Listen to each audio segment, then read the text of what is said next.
ndakaba wamunedimba rekusa iziwa Mwari ndikai tamitiro yakasha tazvirokwazo asikwa kauya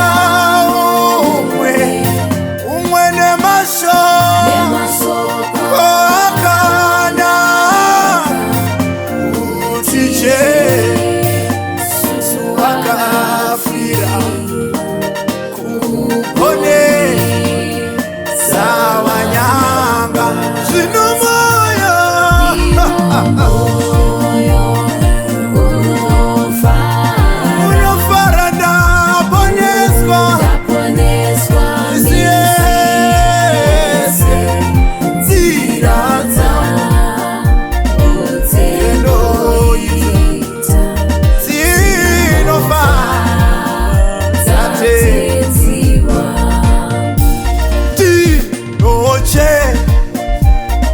akutondera aiwa mitiro ndakaita aiwa ndakakuwadza muviri wangu imo mune mweya weupenyu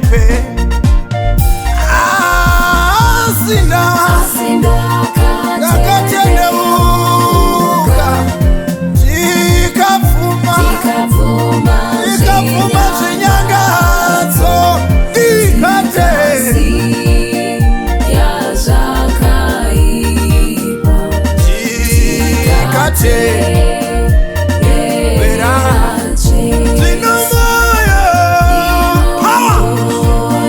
zvinomoyo unofara ndaponeswa aiwa nzira dzandoita dzinofara dzateziwa zvinondi nesime yangu ine mvura yeupenyu inogutsa nyota yangu inondipa simba guru amazviro zvepanyika azvichandi kuti kwete ndozvitsvaga zvinhu zvese zviri pfuma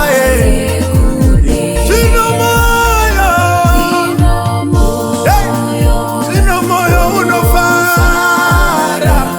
moyo ndaponeswa